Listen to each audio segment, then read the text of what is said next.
Our first speaker this afternoon is going to be speaking about rehabilitation strategies and mobile devices. Her name is Jen Keller, physical therapist at the Kennedy Krieger Institute at Johns Hopkins. Jen, come on up.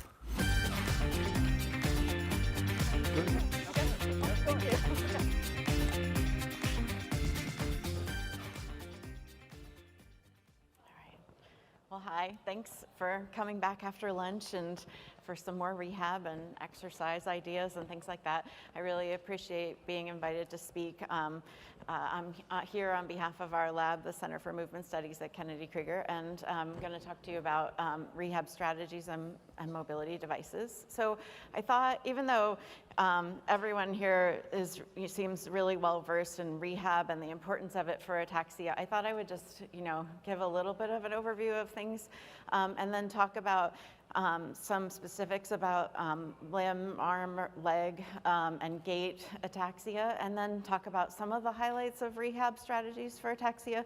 There's just not enough time to talk about everything, so, but maybe it'll start you thinking about some ideas for yourself or your family.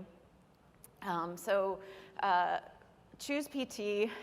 Because I'm a physical therapist, I'm going to lean towards physical therapy, but these things apply for occupational therapy, speech therapy, physiatry, which is medical doctors that specialize in helping with movement disorders and function as well. And so we focus on improving movement in order to improve quality of life. There are different specialties for PT, so you can find physical therapists that primarily treat orthopedics, but also neurological injuries and a variety of other health conditions. So it can be helpful to search for people who have some familiar idea with either ataxia, maybe multiple sclerosis, other degenerative disorders, so that you can have someone who may be more familiar with the kind of movement patterns that you would have or needs that you might have. And our goal really is to make it more possible to function independently, to get around, to do things, to have better wellness and overall fitness and quality of life. And the APTA has a theme called Choose PT. I like to think of like, who is your PT? Like, ask everyone, who's your PT? Like we would ask, who's your primary care? I think it's really helpful to have a PT in life to get you through all of your movement across the lifespan. We practice in a lot of different settings, so you're probably most familiar with outpatient physical therapy, but we're also in hospitals for helping to get people out of the hospital, and home health, where we can come into your house and help you learn to navigate your home better, or to be able to, have the right equipment to help you get around. It's primarily, though, for people who are unable to leave their house. So for coverage reasons, it sort of ends, it's probably pretty short term. And then school physical therapy, so for children, school physical therapists, they are geared towards helping kids be able to be better supported for their learning needs, so they tend to not necessarily work on fine control and improving walking, except in means of getting around the school system and being able to participate in learning. And then there's a lot of different models or how you can have physical therapy, and one thing that's been proposed is just to sort of think about it like you do going to the dentist. So go at the beginning of diagnosis, and then during different follow-up periods along the way. So it might be annually if you don't have very many symptoms or you don't really have too many problems, but it can be really a good idea in order to pick up something subtly that you might not notice yourself, and you could possibly target and prevent from worsening, or really common are secondary complications. So, if you hurt your ankle and you start limping around and until that ankle feels better, and then your ankle finally feels better, you may still be limping around, and you don't really need to limp. There's nothing wrong with that ankle anymore, but you've kind of developed a new pattern that has persisted. And so it's a good idea if you can catch that early and be able to target it. The other thing about rehab is this is a model that's a world-based model for looking at rehab and quality of life. And so it's a good way for a medical team and family in order to figure out how to address different aspects of health. So in this example with ataxia, we might look at body functions and structures, or which would be like things like incoordination or maybe speech dysfunction or eye movement problems, and then activity, which would be like getting around your house, transferring from bed to a chair, and then participation, which is doing the things you like or the things you need to do, like working or playing with your grandchildren. And we do these and we think of these things in context of what's important to you. What are your environmental factors? What are your resources that you have available to you? And what are your personal factors? What do you like to do? What's important to you? And those things as well. So from there, that's sort of my overview of rehab for you. I wanted to talk a little bit about the common motor impairments for ataxia in a little more specifics than we do. And so the first one I wanted to talk about is dysmetria. So if you think of the finger to nose test that we do all the time, we're trying to look at whether or not you can hit a target accurately. And so in ataxia, it becomes a difficulty in order to scale the movement. So you might overshoot the target or undershoot the target. And what I'm showing you here is in a study that we did where you put a marker on the wrist and have someone reach straight to a target. And what they do is if without ataxia, they have a pretty straight path when they go nice and slow and accurately to the point, and they make each of their dots, their points are pretty consistent on top of each other. And when they do this faster, they're still pretty much the same. They're still almost as accurate, and they have pretty straight paths, maybe a slight curve to it. And then when you look at the traces in red, on the top you can see where they're slow and accurate, that actually we get pretty close, like to the target, and it's pretty consistent, but the path is longer. There's sort of a curve to the movement, and so it's not as smooth. But if you try and go a lot faster, you can tell that the lines below that, the ones that they don't even overlap, there's a lot more variation in how they get to the target, and the target is like the places where they end are more scattered or more variable. And so I think this is good for certain things. We look at it for like how severe is this, like just in order to get an idea of the degree of symptoms that somebody might have, but also because we can tell that slowing down can actually improve a movement. And so what I have here is a video of, I wanted to use it to demonstrate it. So this gentleman's gonna do fast reaches. Hold on a second. Back. There, I ran past, okay. So you can see how he overshoots, goes past her finger. You can kind of maybe notice the arc of some of his movements. And so it's just like what I showed you in the diagram. In the next figure, what you can see is we've slowed it way down. And so he's still reaching quickly, the same thing that you just saw. But to make it a little easier, you can see how that arc occurs and how he goes past the finger. You might notice that he starts off kind of too slow and then he speeds up. It's what happens when you realize you're not going to hit the target the way you wanted to, and then you go too fast and you pass the target, and you have to make these corrections to come back and hit the target accurately. But what's really interesting is in this next video where he, so I'm getting there. He reaches really very slowly. And so he's just reaching as slow and as gentle as possible. And look at how accurate he is and how much straighter the path of line is. And I just really want the take-home message to be that if dysmetria, not reaching a target the way it is for you, is a problem, you can do that. You can slow down now and make it better. But that's also kind of it's a compensation, so it's not fixing the problem, but it can make you successful and make it more easy to accomplish your daily activities. And then the next feature of reaching or limb movement is coordinating multiple joints at a time. So it's difficult to coordinate the elbow, the shoulder, and the wrist at the same time, as opposed to, say, just bend and straighten at the elbow. And at the top, what you can see is if we have somebody rest their elbow on a block or the armrest, and then they just bend and flex their elbow, all of the reaches to the target are really accurate for both on the left, somebody without ataxia, and on the right, somebody with ataxia. But if we free them up to move at the whole arm, the elbow and the shoulder, then someone with ataxia, their movements are much more variable, and they're less likely to hit the target. And so in that example, it's another solution to the problem is to limit your movement to just one joint, or reduce the number of joints that you have to move at any one time. And so I wanted to show you a good example of that as well. Let's see.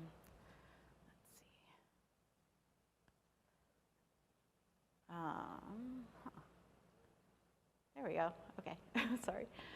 So this person has a lot more dysmetria and tremor than the last example. You can see how much trouble he has reaching his chin and missing my finger in doing the finger to nose. But he really harnesses and uses decomposition to be successful in life. So in order to move something on the table when he's eating, like his cup, he grabs a hold of the cup, he extends his elbow out straight, and you can see he actually chooses to use his hips just to flex and extend at his hips in order to move the cup where he wants to and be successful and not spill.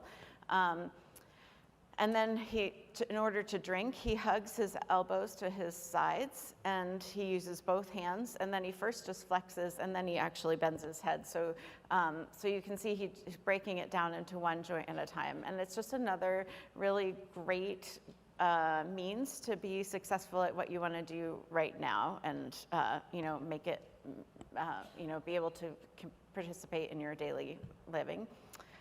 And one other way that you can do that is with devices. So, there are ankle foot orthoses. So those are the things that go on your brace, and people tend to think of them for foot drop, which is not usually a problem for ataxia. So in ataxia, when we usually use it, it has more to do with what I'm saying. You lock out the joint so that if you have more stability at the ankle and you don't have to control the ankle, you just have to control your knee and your hip, and it can make you a little bit more stable and be able to take a smoother walking pattern.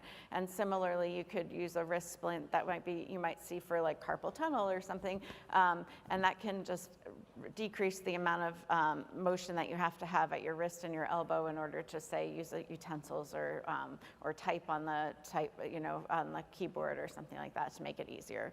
And then I wanted to show that mobility devices are sort of similar. They, reduce your degrees of freedom that you have to move. They give you some more stability. So there's a wide range, from like hiking sticks to like the A-Linker, which is like a bike that you can walk with. There's the Life Glider, which lets you walk with your feet free in front without something in front of you to kick. There's roll leaders that come in all different sizes with different wheels and different types. There's the U-Step walker, which is very heavy and designed for Parkinson's. I think it was mentioned earlier. So it's great for stability, but it doesn't really allow you to have much freedom with where you put your feet. And so if you're somebody that has to take wider steps or have a harder time putting your feet where they need to go, it can be a little bit cumbersome because you will kick it. And so my preference often ends up being more of like a reverse walker, which is kind of like the Life Glider walker, where you have more freedom for where your feet can go, and you can walk all the way up to like a cabinet or a table or something and be able to function and use your hands that way. But I also really like the Trionic walker, which can let you get outside. It has big pneumatic tires with suspension wheels that can let you go up and down curbs and over uneven surfaces. And it's really specific to you. It really depends on what your needs are. I know I talked about how it's hard to coordinate where you put your arm down or reach. So sometimes a cane is not the best first option because if it's difficult to put your hand or your arm where you need it to go, then you might not be able to put the cane down where you need it to be in order to prevent you from losing your balance. So sometimes then it makes more sense to go for something with a little bit more stability and allow you to use your other hand to do things and to be more successful and not to risk falling. Which brings me to, are you reluctant to use a mobility device? And I think that the main reason to use one is because you don't want to fall. Falling is really costly. It can be injurious. It can, cost a lot of money to recover from it. It can take a lot of time out of your life, and it's really I like to think of it. It's a good wake-up call. Like maybe it's a sign that you've been a little too comfortable with being, less safe or more off balance, and it's a good chance to, start thinking about what things you can do to prevent future falls. Because people with neurological disorders, there was a study that was done, showed that over 6 months, 40% of the people fell and 20% suffered an injury. And the main predictors of falling were actually having fallen before, and then having gait variability, which is really a hallmark of ataxia, so not walking in the same manner over and over. And so that just means that it's just a greater risk for people with ataxia that you may have a fall. And so mobility devices can be one way, to prevent that. Falls are caused by obviously all of the different symptoms that we normally think of, like weakness or incoordination or imbalance.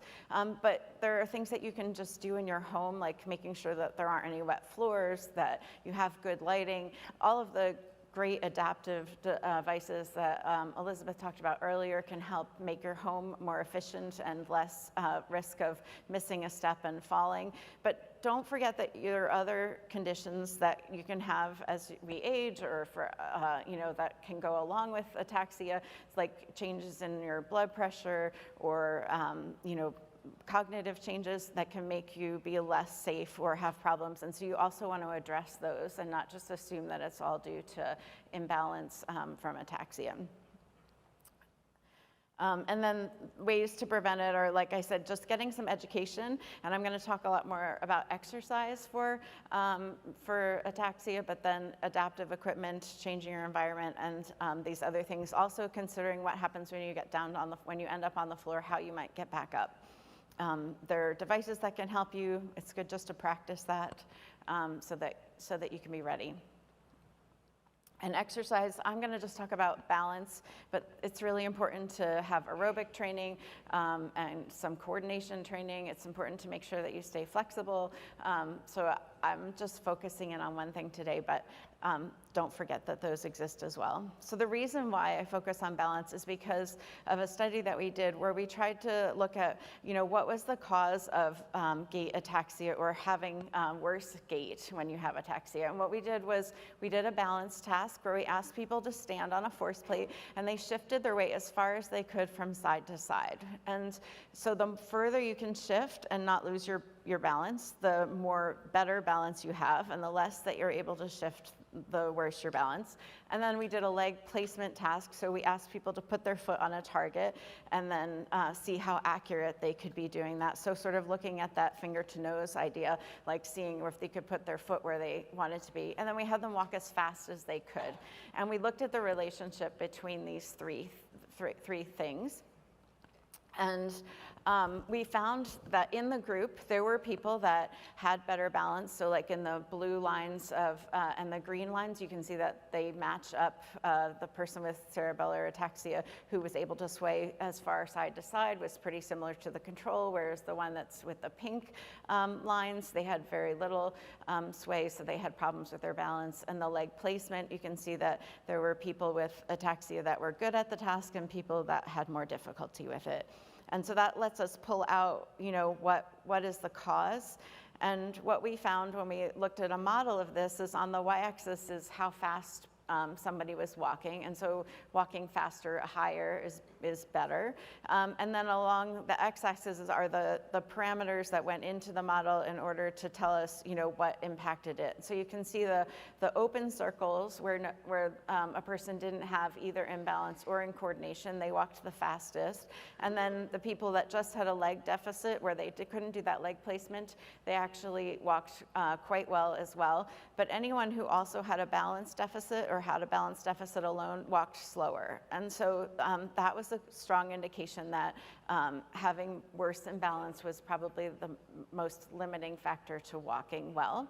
And that's what led us to looking at more balanced activities for an intervention. And we did a home exercise program.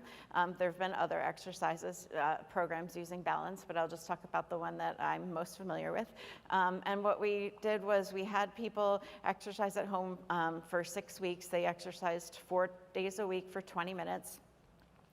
We had a range of, we had about 15 people. The average age was 50, but it ranged from 30 to 75.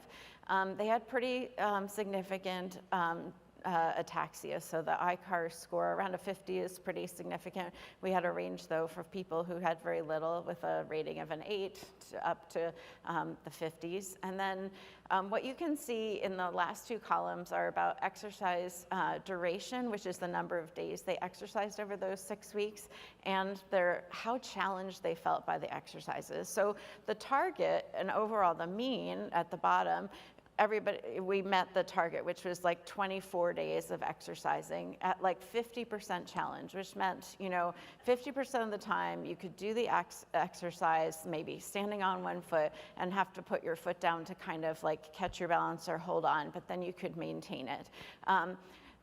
But what we saw was that there was a range of actual, compliance or ability to do these things. So in the top box, you can see that somebody did it 30 days out of the 6 weeks, but they found the exercises to only be 10% challenging, 15% challenging. Whereas other people did the exercises just like 14 days out of the whole time, but their exercise challenge was really significant. They thought it was hard. It was significantly challenging at a 70 out of 100%. And so what we did was we measured twice before they did the exercises so that we could see what their performance was like on their neuro exam, on some walking tests.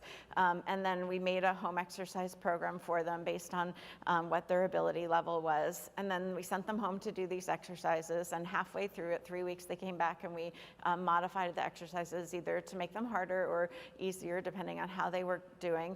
And then we remeasured again at the end of the 6-week period, and then 4 weeks after that, because we wanted to know if you stop exercising, do you maintain what you've already learned, or like if you've benefited, do you maintain it, or does it start to get worse? Is it something you have to keep practicing? The type of exercises we did, so regardless of how well you could walk, everyone did 3 sitting exercises and 3 standing exercises. And so we varied the support depending on people's ability. So you might just sit on a hard chair, or you could actually sit on like a tilt board. But the exercises that you did in any of these environments were similar. So first, maintaining your balance in a steady manner with good control, and then starting to add complexity. So maybe you're turning at your trunk, turning your head, reaching, maybe closing your eyes, things that would vary the degree of how hard they were. And we did the same thing in standing. So we gave them different things to stand on, but we worked on weight shifting, say from side to side, or changing the support, or as I said, closing their eyes. And we asked them to record every time they exercised and how strenuous or how difficult each of the exercises were to maintain. And what we found was that while we trained balance, we actually didn't see a huge improvement in our measures in balance, but we saw was a really good improvement in our walking measures. So I'm showing you here walking speed on the left, and that just shows an increase of 0.1 meters to 0.2 meters per second. That I don't know how to tell you, that's like a huge change. Like things that are meaningful are like 0.05 meters per second really make a change in people's life. So the fact that people changed from about 0.95 meters per second to 1.1 it's a really big difference. It could make the difference between crossing a street and making it to the other side by the time the light changes or not. And then how big your steps are. So people tend to shorten their steps if walking is more difficult. So lengthening the steps is another sign of an improvement in their walking. And then the third measure is double support time. So if you feel stable, then you don't have to spend much time with both feet on the ground when you walk. But if you feel unstable, you're going to try and keep both your feet down and take kind of steps that are, where both can stay on the ground longer. So shortening or lessening the amount of time that people spend in double support is also an improvement in their walking. And then we also looked at some clinical measures, so the timed up and go, people get up, walk 3 meters, turn around, come back and sit down in a chair. That improved, but it wasn't retained. That's what the third column is. So the line with the star means it was a significant change in the measure. So it changed from the baseline to the after training, but it kind of got a little worse again when people stopped doing the program. The middle measure is how much did they sway. So like I said, swaying more is worse. So it decreased after training, but it kind of went back up after stopping exercise. And the dynamic gait index is a measure of walking, so it's more functional walking, so walking around some cones, stepping over a block, going up and down stairs, being able to turn your head. Those things, again, like the other walking measures, improved and stayed the same. So this is really exciting, right? It means you can go home and do balance exercises, and that can be pretty beneficial. What's really important that we found was that the exercises needed to be challenging. So along the bottom x-axis of this graph I'm showing you, the people who challenged their balance more than 50%, they're the ones that showed the most improvement in their walking speed. And the people that didn't challenge their balance as much, they didn't see as much of a difference. And this is important because there could be a lot of reasons why it's hard to challenge your balance. It could be that you don't feel safe. It could be that the exercise wasn't the appropriate exercise. It can also be variability not only impacts your risk for falling, but it also impacts your ability to know how hard something is. So if there's a lot of noise in something, it's hard to know if you're working that hard or not. And so it may be that it's also a little bit challenging to rate your exercises. And this is what brings me back to saying it's really good to have that rehab evaluation early on and as you go along, so that someone can give you some feedback as to what is the right amount of challenge for you, or at least give you a chance to be able to learn how to figure out where it is you need to be working. And then lastly, we really want to improve how we do rehab, and some of that means how do we teach ourselves to do a new movement pattern? And there's 4 main ways that we do motor learning, and one of them is just step by step. So straighten out your arm, pick up the spoon, put the spoon, turn it this way, do that. That's a great way to learn some very basic things, but it's not really automatic. And if you do everything that way, we have to do it step by step, it would take you a long time. Another way that we learn is mass practice. So just a lot of time walking, a lot of time doing an exercise over and over and over again can also improve it. It usually takes a long time though to get there in that way. The 2 ways I want to talk about a little bit more are reinforcement. So that's where I think learning how to swing is a great example, right? So if somebody just tells you in the step-by-step method, you have to bend your legs, you have to pull on the string, you have to lean your body forward, you're not really going to learn how to swing. You get it, but you don't really start moving. But what gets you to be better at swinging is suddenly you get a good combination of your movements and the swing moves. And it's fun, right? Or you do it and it doesn't move, it stops or it slows it down, and so you don't do that again. And so you get either, the reward to say that this worked, and so I'll do it again, or it didn't work, and I want to do something different the next time. Another way that we learn is adaptation. And that's based on error. So with that finger to nose test, if you know that you see that you're going to miss that target and you need to make a correction to go back to it, that's making an adjustment because of the error. So lots of you flew here and maybe you rented a car, and when you got here, you get in the car and you step on the gas pedal and the car takes off too fast, right? Or it stops short at the first time you step on the brake. it's not that you don't know how to drive the car, it's just that the parameters of the car are different than yours that you have at home. And after not very long, you learn it. But then you drive here for 4 or 5 days or a week, and you go home and you get in your car at the airport, and you step on your gas pedal, and now the car doesn't take off the way you expect it to. And it doesn't take you long. You, again, just go right back to driving your car, probably before you even get home, you're fine. But say you normally drive between your car and your spouse's car, and you can switch back and forth when you don't have ataxia. But when you have cerebellar damage, it makes it really difficult to be able to do this switching back and forth or to learn from this error-based message. And the reason why we think that is because it's kind of like the model that your brain has for how heavy your arm is or how much to move your foot, it's not quite right. And then it has a hard time updating it, even when it gets an error message, because it regenerates another movement pattern using the same model again. So that makes us doing rehab, like, it's kind of surprising that we could do balance training, because balance training, if you think about it, is all about making a mistake. If you go too far, you lose your balance, and then, you have to figure out subtle amounts to shift back and forth, or to reach for a target would be difficult. But some of our newer studies are showing that reinforcement learning is actually more preserved or more available to people. Oh, I'm sorry. And so we're able to use reinforcement learning to improve reach. And we're doing this, maybe in future talks you'll be able to hear more about virtual reality, where we can have you work on your reaching to a target. And because you can't see your hand and you get to the target, and we tell you with a green light, yes, you did it, or no, you didn't do it, we're actually able to improve that path of movement, like where it's smoother, or it's got less of that curve to it. So that gives us like a potential to improve other aspects of movement in the same way, and maybe we need to harness that. So from a PT perspective, can you go home today? We're doing it on like a robotic scale or a VR scale at the moment, but I think there's a good take-home message about it. Like, so maybe not looking in a mirror is the way to work on your balance. I might, as like, if I was doing something with a kid or somebody who's injured their knee and they are suddenly walking with their hip up a little bit, I might actually ask them to look in a mirror and make sure their hips are level, and when they shift over, everything stays even, and then they pick up their foot. But with someone with ataxia, I'm not probably going to do that. I don't really want you to look in a mirror and see how much you're changing, because you're going to keep trying to accommodate for those little changes that you see, but it's going to be hard to make that difference. I might instead want to do something like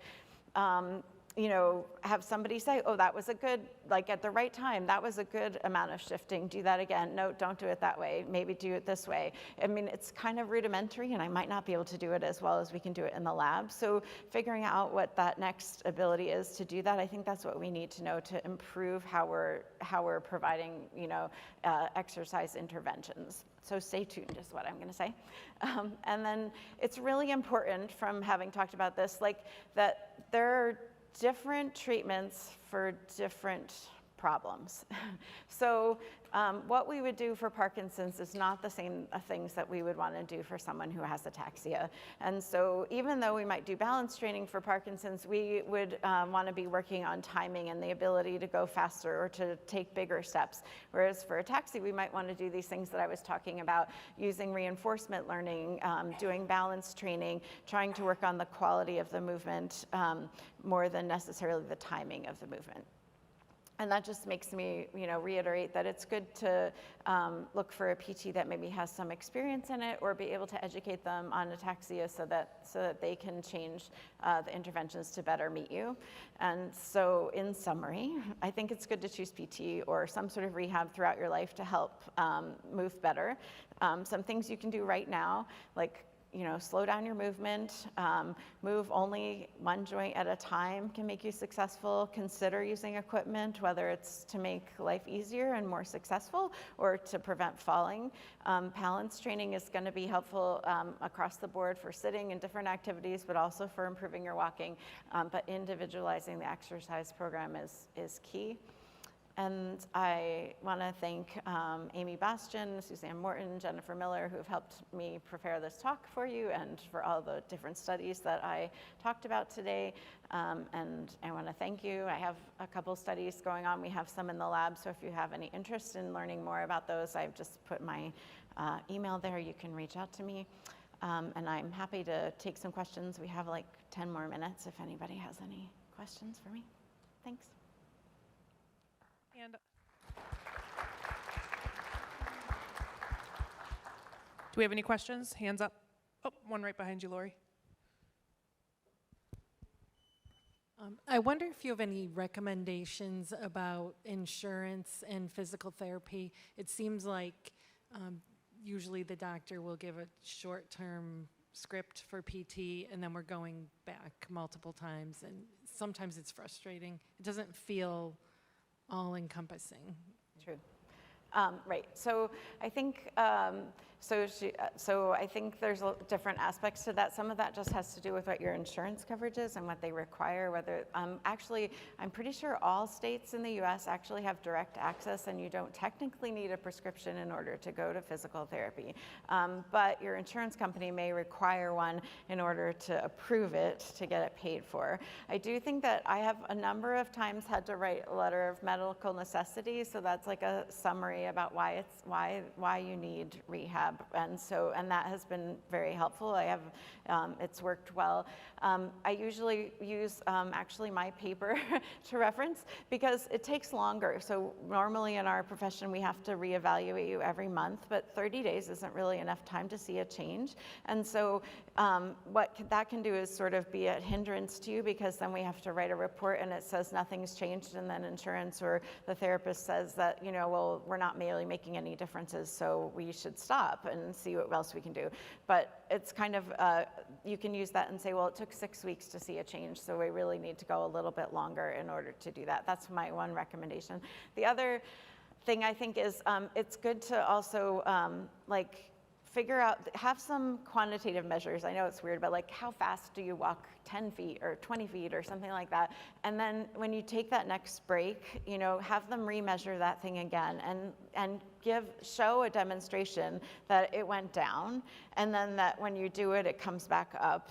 And then maybe it makes more sense to agree on a more intermittent basis. So we can't do it every week, but maybe we could go down to every other week, and let's see if we stay at that same thing and then we go down. I know these are kind of like, but you can ask your therapist to kind of be more creative about it.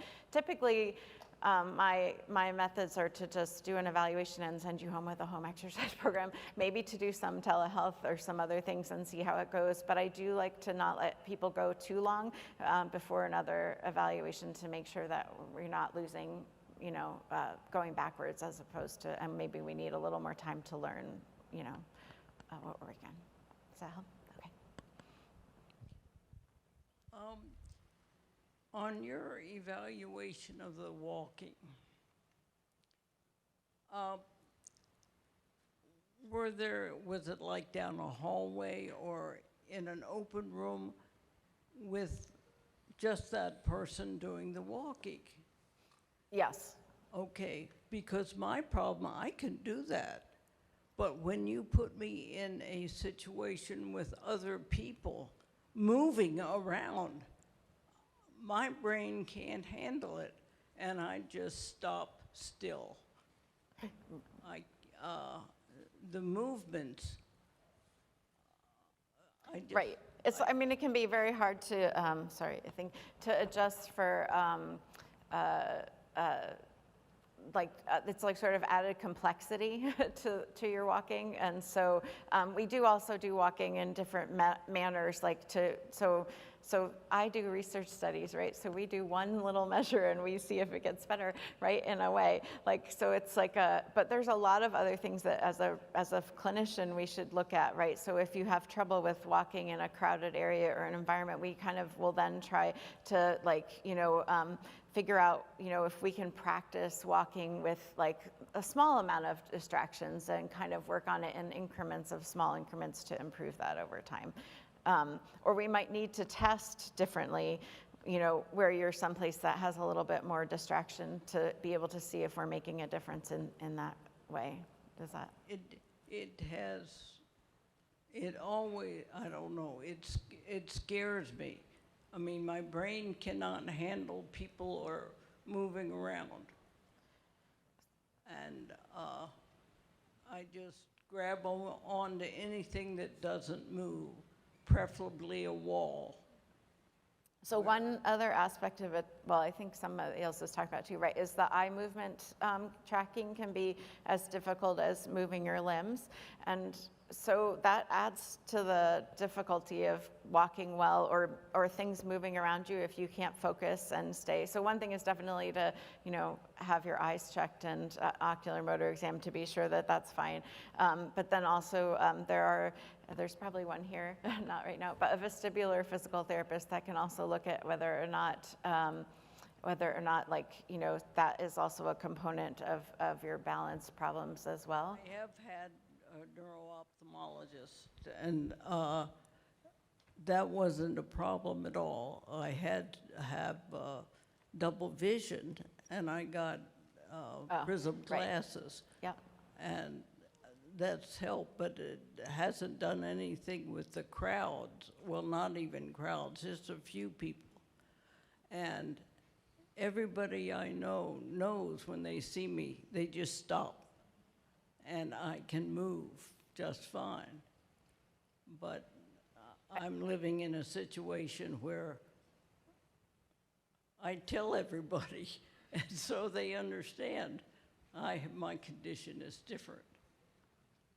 I will throw up one other thing that's totally different, is I'm a proud owner of an A-linker, and Stanford is now holding a study to see if those with A-linkers, and they're offering them at half price, if it improves their mobility. Terrific. I think that's excellent. I mean, I just like from an aspect of it's really nice that you don't have to worry about falling so much and you can get a little bit more. I've seen you move, you go fast on your A-linker and it's very impressive. So it kind of can give you a lot more access. So it seems like a good way for exercise. So I'll be paying attention to what they find. Thank you. Thank you for the excellent talk. I just wondered if there's a way of the neurophysios at the Centres of Excellence for Ataxia giving guidance to local physios who many people go to because of geographic proximity. There seems to be some discussion that the local physios may not have exercises guided to ataxia. Yes, that's a very good point. So I've given talks at like our National Physical Therapy Association meetings and at some of in my state, in the state of Maryland. And you're right that people are, it's just like you're having this really great fellows meeting today where physicians primarily are learning about ataxia, but they also don't get it in school as much, similarly to physical therapists in school. So I think there are a few review articles. I think this goes along with what's a problem with all rare disorders in a way is that you often have to be your own advocate and take with you information that you have. So share with them that, this talk is online and that there are things that can benefit them. I know the National Ataxia Foundation has like links to resources, but they can also have links to like some of the review papers that show that aerobic exercise and balance exercises are beneficial and that people can improve. And then, I think more could be done to maybe, work on some exercise guidelines in general, like there are for other diagnoses. So, thank you. Hi, my name's Michael. I just wanted to find out what your recommendation would be for aerobic, like how much to integrate that versus stability training and then resting and stretching. Because I just find I go too hard, too fast, and then my body wants to go back very quickly. So I'm just trying to see, I know it's unique to every person, but what would your overall recommendation be for those three areas? So can I ask just to clarify? I missed the very beginning, so I apologize. Yeah, no, it's all good.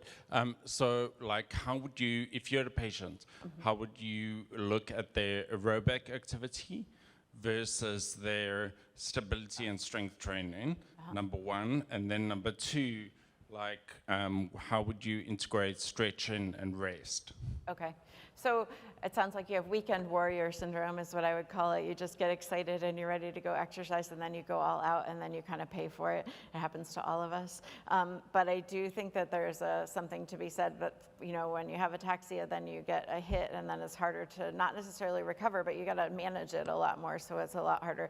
So for the cardio part, I mean, we actually just follow like the American Heart Association, and that's, I should say as a caveat, like, you know, Friedreich's ataxia has a cardiac condition with it, and so we, you know, you need to be more cautious of any, if you, I'm sort of talking about if there's no cardiac issues, you know, involved in your type of ataxia, so you should know whether or not you have some, you know, heart issue. But if there's not, then the American Heart Association has guidelines for your age, and, you know, how much your heart, you know, rate should increase based on what your resting heart rate is, and that's just a straightforward calculation.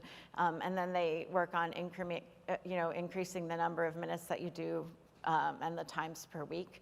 And so I do think it might be worth not combining the balance and the cardio in the same exercise. And so by that I mean, like, if walking on a treadmill is pretty hard for you and it challenges your balance as well as doing your cardiac, that might be really fatiguing because it's making you work extra hard. Whereas if, you know, you could maybe sit and do a stationary cycling to do the cardiac part, and then do the balance in another, you know, a different exercise, that might be worth breaking them down.